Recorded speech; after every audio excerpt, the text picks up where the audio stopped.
Bienvenue sur InfoLive TV, voici l'actualité du vendredi 25 avril.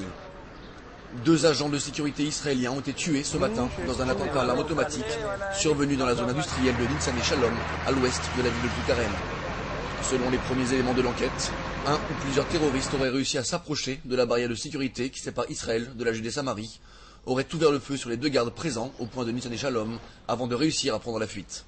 7 mois après la destruction des réacteurs nucléaires syriens lors d'une frappe aérienne au mois de septembre dernier, Washington a décidé de briser le silence. La porte-parole de la Maison-Blanche a ainsi déclaré hier que l'installation nucléaire syrienne avait été construite avec l'aide de la Corée du Nord et que le réacteur détruit n'était pas destiné à un usage civil. Les États-Unis ont par ailleurs qualifié l'implication du régime de Pyongyang dans ce programme nucléaire syrien d'être un développement dangereux et déstabilisateur pour la région.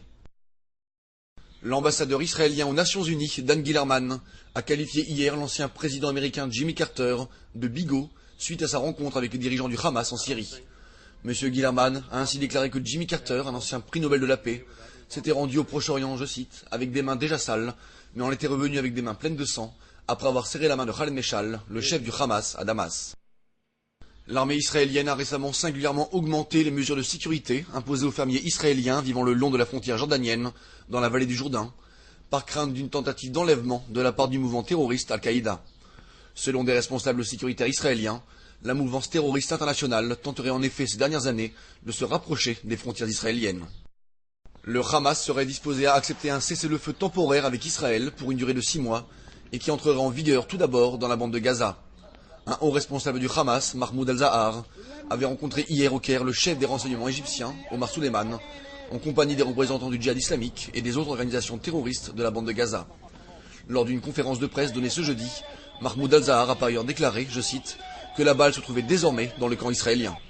Les Nations Unies auraient temporairement mis fin aux livraisons de denrées humanitaires en direction de la bande de Gaza, un arrêt temporaire des livraisons dû selon leurs représentants à un manque de carburant dû au blocus israélien.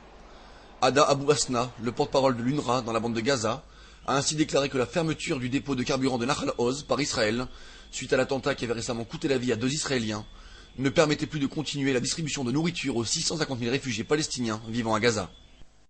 Enfin, le ministère du Tourisme israélien a alloué un budget de 2 millions de shekels à un projet de développement de 300 chambres d'hôtes dans les villages druzes situés en Galilée. Le principal objectif de ce projet, selon un responsable du ministère, est de développer l'industrie du tourisme dans les zones situées en périphérie et de permettre ainsi de réduire le taux de chômage et les écarts sociaux qui existent dans ces régions. Merci de nous avoir suivis sur InfoLive TV. Très bonne journée à tous.